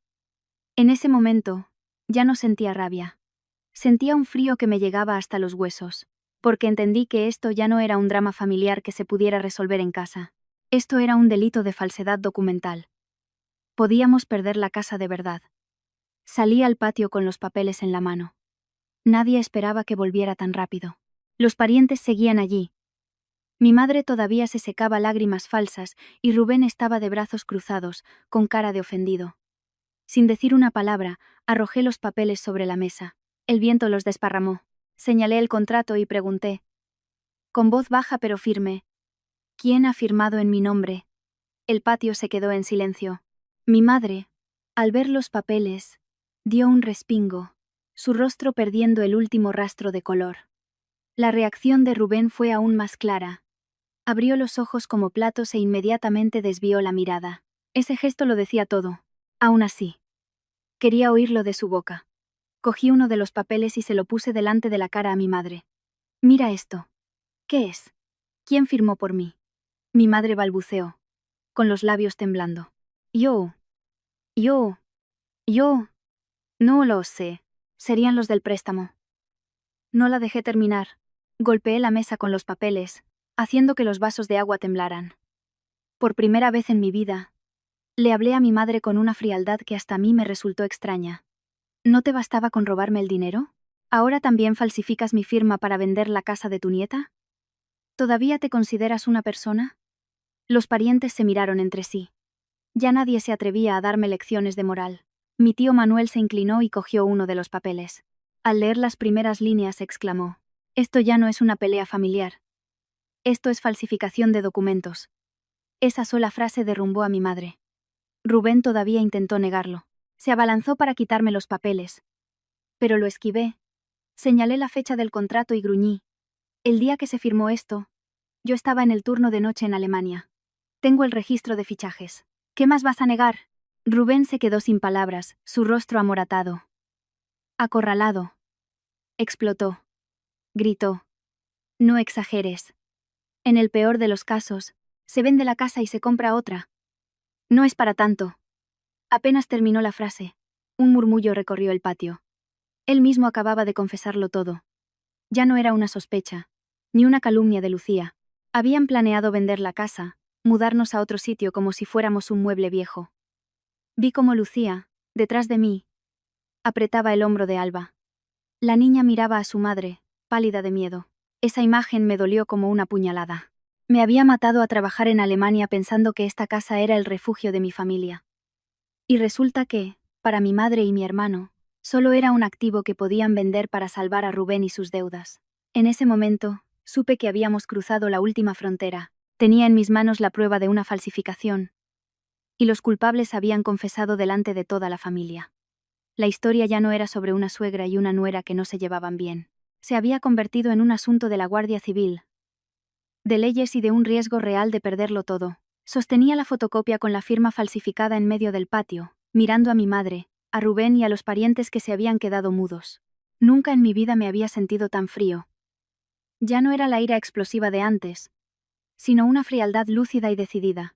Doblé los papeles, me los guardé en el bolsillo y dije, pronunciando cada palabra: quien quiera defenderlos, que lo haga. Yo, por mi parte, voy a denunciar esto en el cuartel. Quien la hace, la paga. Al oír mis palabras, mi madre pareció desplomarse. Se arrodilló, se agarró a mis pantalones y rompió a llorar como si se estuviera ahogando. Marcos, no me hagas esto. Soy vieja, fue un error. Ten piedad de tu madre, te lo suplico. Su voz temblaba, las lágrimas y los mocos se mezclaban en su cara. Parecía una escena patética. Si hubiera sido el Marcos de antes al verla así, mi corazón se habría ablandado. Pero en ese momento, solo sentía un cansancio infinito. Porque detrás de la palabra error estaban los meses de hambre de Lucía, las fiebres de Alba sin medicinas y la bofetada que mi mujer había recibido delante de mí. Rubén, Al ver que las lágrimas de su madre no me conmovían, cambió de táctica. Se acercó y me susurró, apretando los dientes. Si montas un escándalo, el que quedará mal eres tú. Cuando la gente sepa que te fuiste a Alemania y tu familia acabó así, la vergüenza también será tuya. Me giré y lo miré a los ojos. Nunca había visto una mirada tan cobarde y venenosa en mi propio hermano. Respondí secamente. Prefiero pasar vergüenza una vez y limpiar todo esto, que dejar que mi mujer y mi hija la pasen toda la vida. Dicho esto, me volví hacia mi tío Manuel y el señor Román, y les pedí que me acompañaran como testigos. Antes de que pudieran responder, oímos unos pasos apresurados en la entrada y la voz de una mujer que, entre sollozos, gritaba el nombre de Rubén. Todos nos giramos. En la cancela apareció Vanessa. Llevaba al niño en brazos, estaba despeinada, con los ojos hinchados y la ropa arrugada. Parecía haber recorrido un largo camino, desesperada. Su aparición hizo que el ambiente, ya de por sí tenso, se volviera irrespirable. Vanessa no saludó a nadie. Entró, dejó su bolso en una silla, abrazó al niño y señaló a Rubén. Su voz se rompió de rabia y dolor. «Sigue escondiéndote. Sigue huyendo. Llevas 3 meses sin darme un céntimo para la leche del niño, y tu madre me llama aprovechada. Hoy he venido para que todo el mundo sepa quién es el verdadero sinvergüenza». Mi madre, aterrorizada, intentó hacerla callar. «¿Qué haces aquí? ¿Quieres destruir esta familia?» Pero Vanessa ya no era la mujer tímida de las fotos. Retrocedió un paso, abrazó a su hijo y, aunque estaba pálida, gritó: «¿Destruir? Vuestra familia lleva destruida mucho tiempo. La tonta he sido yo por no darme cuenta antes». Dicho esto, sacó un fajo de papeles arrugados de su bolso y los tiró sobre la mesa. Ecografías, informes médicos del embarazo, un certificado de nacimiento sin terminar, recibos de transferencias y varias fotos de Rubén durmiendo en su humilde habitación de alquiler. Los parientes, que antes actuaban como jueces, ahora miraban boquiabiertos. Yo me quedé en silencio. Lucía apretó aún más la mano de su hija. Una nueva capa de porquería acababa de salir a la luz. Vanessa, entre lágrimas, empezó a hablar, soltando toda la frustración acumulada. Contó que mi madre la había visitado varias veces en su piso de alquiler. Le daba algo de dinero, y le pedía que fuera paciente, que guardara silencio. Le decía que tuviera al niño, que lo criara, que Rubén se casaría con ella. Le prometió que, en cuanto el hermano de Alemania enviara más dinero y pagaran las deudas, le montaría una peluquería para que ella y su hijo tuvieran un futuro. Vanessa soltó una risa amarga. Y yo me lo creí. Fui tonta y me lo creí. Resulta que para vosotros solo era un pozo donde echar dinero. Y en cuanto el dinero se acabó me disteis una patada. Al oír eso, sentí que la cabeza me daba vueltas. No solo habían engañado a Lucía. No solo me habían robado a mí.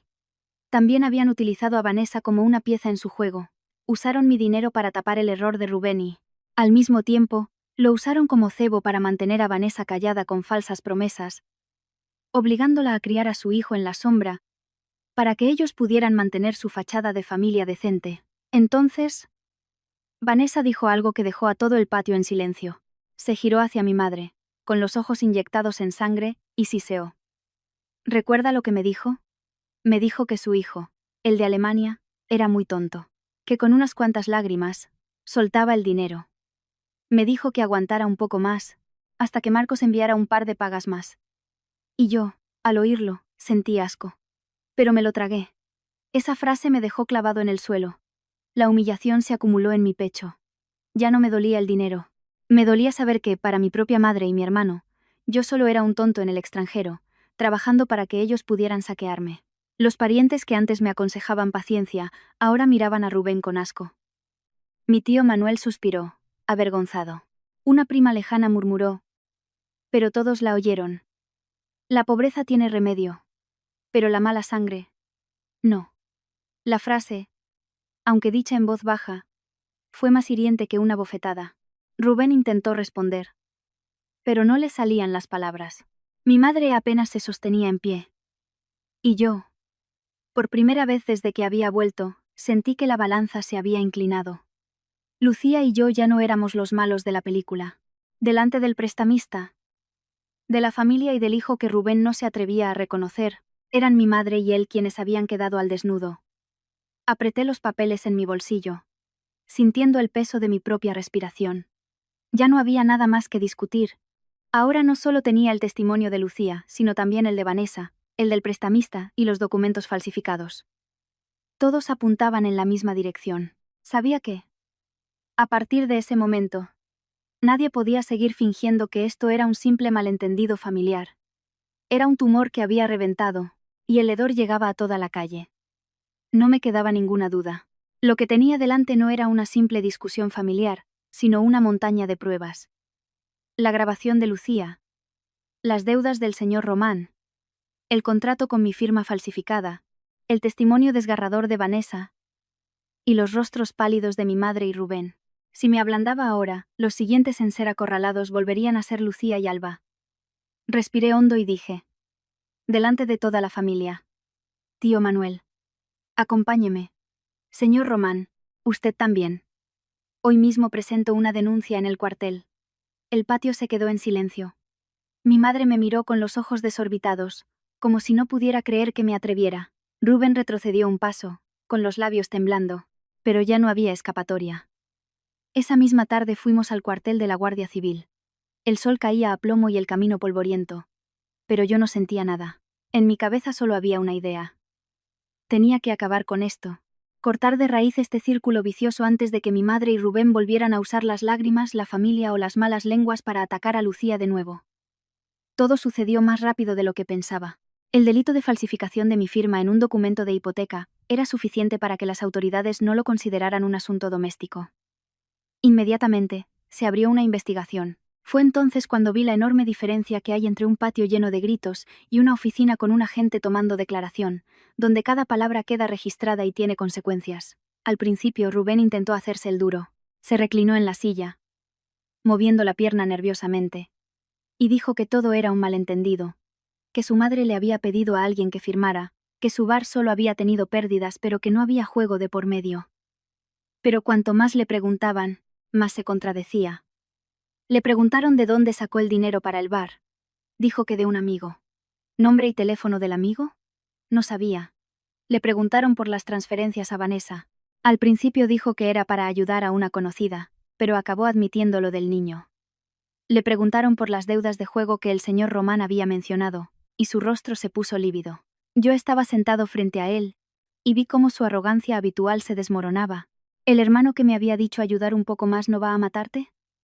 Estaba ahora encogido, con los labios blancos y la frente perlada de sudor, una mentira pisando a la otra, y cuanto más lo miraba más me dolía. No por pena, sino por darme cuenta de que, durante años, mi madre había consentido a un hombre tan malcriado que consideraba el sacrificio de su hermano como una obligación. Mi madre, sentada en un rincón, no paraba de llorar. Se dirigía a los agentes, y luego a mí, repitiendo una y otra vez: Marcos, ayuda a tu hermano. Es un insensato. No una mala persona. Solo ha tenido un tropiezo. Al oírla, sentí más tristeza que rabia. Incluso en ese momento, su mayor miedo era perder a su hijo pequeño. Ni una sola vez se giró para preguntar a Lucía si le dolía la cara, ni recordó los meses en que su nieta comió arroz con agua en su propia casa. Finalmente, después de la declaración, Rubén fue detenido para una investigación más a fondo. Falsificación de documentos, apropiación indebida y posibles deudas de juego. Cuando el agente le comunicó que se quedaba, vi cómo sus piernas flaqueaban. Se giró hacia mí, con los ojos enrojecidos, como si quisiera decir algo, pero, por primera vez en mi vida, no corrí a ayudarlo. No dije ni una palabra en su defensa. Se lo llevaron, ante la mirada atónita de los curiosos que esperaban fuera. Mi madre lo vio salir y, como si le hubieran cortado el último hilo que la sostenía, se desplomó en el suelo, llorando a gritos. Sus llantos, en otro tiempo, me habrían ablandado. Pero en ese momento, me quedé inmóvil. La miré y una verdad cruda se me presentó con claridad. Ella misma había criado a ese monstruo. Con mi dinero, con su favoritismo ciego y con las comidas miserables de mi mujer y mi hija. Una cosa era la detención de Rubén. Y otra muy distinta las deudas, que seguían ahí, como una nube negra. Sabía que, si me desentendía, las primeras en sufrir las consecuencias serían Lucía y Alba, pero esta vez no fui un ingenuo. No me lancé a asumirlo todo como si fuera el basurero de la familia. Dejé muy claro ante los agentes: ante el señor Román y ante mi madre, que me encargaría de negociar para evitar el embargo de la casa, pero que no iba a pagar la totalidad de la deuda como si nada hubiera pasado. La parcela que tienes en el pueblo a tu nombre, mamá, se vende. La moto de Rubén, también. Cualquier cosa de valor que tengáis, se liquida. Cada uno debe asumir sus propias deudas. Mi madre, al oírlo, pareció enloquecer. Se levantó de un salto, con los ojos desorbitados. ¿Quieres que venda las tierras de mis antepasados? La miré, con el corazón dolido, pero con la voz firme. ¿Para qué quieres guardar las tierras de los antepasados, mamá? Si estás vendiendo el honor de tus propios hijos. Esa frase silenció la sala. Sentí que era como un cuchillo que cortaba el último lazo con la obediencia ciega del pasado. Lucía. Durante todo este tiempo, no había dicho una sola palabra. Solo sostenía a Alba, con el rostro demacrado y una mirada tan cansada, que parecía haber perdido las fuerzas para discutir. Y ese silencio me dolió más que cualquier reproche. Me decía que había pasado por tanto que ya no necesitaba ganar con palabras. Solo necesitaba un lugar seguro para su hija. Delante de todos, lo dejé claro por última vez. A partir de ese día, nadie, excepto Lucía, tocaría mi dinero. No volvería a enviar una suma global a mi madre para que hiciera lo que quisiera. Si tenía que cumplir con mi deber de hijo, lo haría de forma transparente, a través de una cuenta con un límite claro. Nadie volvería a usar los lazos familiares para desangrar a mi mujer y a mi hija. No era solo cortar el grifo del dinero. Era cortar un ciclo de sacrificio tóxico que me habían enseñado a aceptar desde niño. Ese día comprendí que ser un hombre no consiste en cuánto dinero envías a casa, sino en saber dónde posicionarte cuando tu familia está al borde del abismo. Al salir del cuartel esa tarde, no sentí alivio. Sentí como si hubiera sobrevivido a un huracán. Estaba entero por fuera, pero destrozado por dentro. Rubén estaba detenido, mi madre, derrumbada. Las deudas tendrían que pagarse con sus propios bienes. Y yo, por primera vez en mi vida, comprendí que proteger tu hogar no es enviar dinero, sino atreverte a cortar de raíz todo lo que lo envenena, aunque lleve el nombre de madre o hermano. Después de aquellos días de tormenta, no regresé inmediatamente a Alemania. Retrasé mi vuelo para quedarme un tiempo más, para ayudar a Lucía con el papeleo, resolver las deudas y, lo más importante, estar a su lado y al de mi hija. Durante años, mi papel como marido y padre se había limitado a la pantalla de un teléfono, a videollamadas apresuradas y a preguntas superficiales antes de volver al trabajo. Ahora, sentado en mi propia casa, viendo cada rincón, la cocina, el cuenco que usaba Alba, comprendí el alcance de mi ausencia. Una tarde, después de cenar, Alba estaba en el suelo, coloreando, estaba muy concentrada, con la cabeza inclinada sobre el papel. La observé durante un largo rato. De repente, levantó la vista. Sus grandes ojos oscuros me miraron y preguntó en un susurro: «Papá, ¿ya no tendremos que comer arroz con agua?». La pregunta me atravesó el corazón. No había reproche ni llanto en su voz, y precisamente por su inocencia, me dolió hasta ahogarme. La cogí en brazos y, por primera vez en mi vida, lloré delante de mi hija. Las lágrimas caían solas, calientes, cargadas de vergüenza y arrepentimiento. La abracé con fuerza y le dije, con la voz entrecortada: «No, mi amor. Papá está aquí. Nadie volverá a haceros pasar por eso». Sabía que no era una simple promesa para consolarla. Era el juramento tardío de un padre que por fin comprendía el precio de su indiferencia. Esa noche, cuando Alba ya dormía, puse sobre la mesa, delante de Lucía, todas mis libretas de ahorro, tarjetas bancarias, documentos de mis cuentas y mi contrato de trabajo en Alemania, sin rodeos. La miré y le dije lentamente: «A partir de ahora, tú administras el dinero. No porque te lo ordene, sino porque confío en ti. He estado equivocado durante demasiado tiempo». Al decirlo, sentí un ligero alivio, pero también un dolor profundo, porque sabía que esas palabras deberían haber sido dichas años atrás. Lucía no se echó a llorar. Se quedó sentada en silencio durante un largo rato. La luz de la lámpara iluminaba su rostro, más delgado que antes, acentuando la profundidad de sus ojos. Finalmente, levantó la vista y me preguntó con una suavidad que me hirió como un cuchillo: «¿De verdad confías en mí? ¿O dentro de unos meses, cuando tu madre llore un poco, volverás a cambiar de opinión?». Agaché la cabeza. No había pregunta más justa ni que mereciera más. Respondí, con voz baja pero firme. Si volviera a ser tan ciego, no merecería ser tu marido. Ni el padre de Alba. Lucía me miró fijamente un momento. Luego se levantó. Fue a la habitación y regresó con una pequeña libreta marrón, con el lomo gastado. La deslizó hacia mí. Guardé esto durante mucho tiempo. No quería tener que usarlo. Pero lo guardé por si algún día nos echaban a la calle. La abrí y me quedé helado. Era una cuenta de ahorros a nombre de Lucía. La cantidad no era grande, pero las anotaciones al margen me dejaron sin aliento. Dinero de coser por las noches. Dinero de vender bizcochos caseros. Ahorro diario de la compra. Dinero ahorrado de no comprarme mis vitaminas. Una mujer, obligada a darle a su hija arroz con agua, había estado ahorrando céntimo a céntimo en secreto. Solo para tener un salvavidas por si la echaban de su propia casa. Sostuve la libreta con manos temblorosas. En ese instante, lo comprendí todo. Quien había mantenido a flote este hogar nunca había sido yo. Yo solo enviaba dinero. Y me arrogaba el derecho a despreocuparme. Tampoco había sido mi madre, que hablaba de cuidar a la familia mientras la destruía por dentro.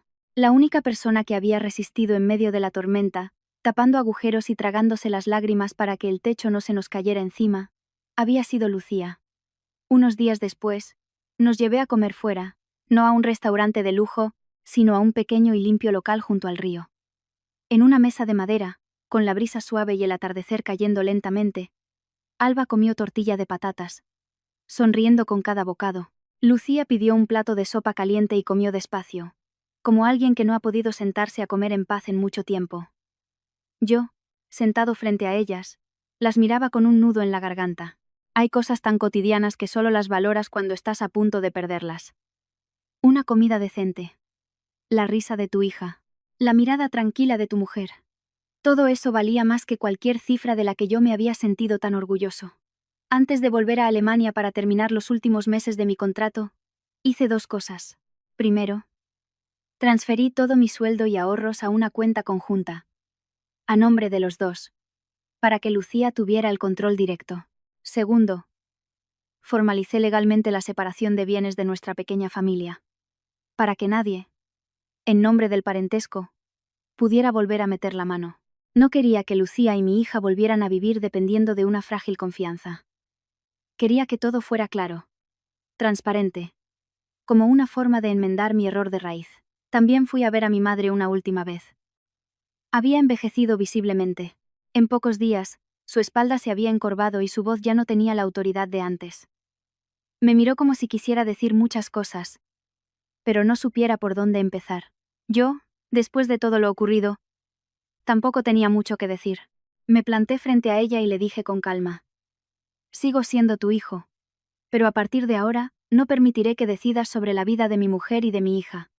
Dicho esto, me di la vuelta. No por falta de afecto, sino porque hay límites que, si uno no los traza, acaban pagando las personas que más quieres. Mi historia podría haber terminado aquí, pero en realidad, me abrió los ojos a una nueva forma de entender la vida familiar. Antes, creía que irme a Alemania a ganar dinero era el mayor de los sacrificios. Me enorgullecía pensar que, si yo me esforzaba fuera, los de casa vivirían en paz por defecto. Ahora sé que el dinero no puede salvar un hogar si el hombre que lo envía también envía, junto con él, su juicio, su confianza y su responsabilidad. A veces, lo que una familia necesita no es una transferencia puntual, sino un marido que sepa ver, un padre que sepa escuchar y un hombre lo suficientemente lúcido como para ocupar el lugar que le corresponde. Quien mantuvo este hogar en pie durante mis años de ausencia no fue otra que Lucía. Y esa es, quizás, la lección más dolorosa, pero también la más verdadera, que he aprendido.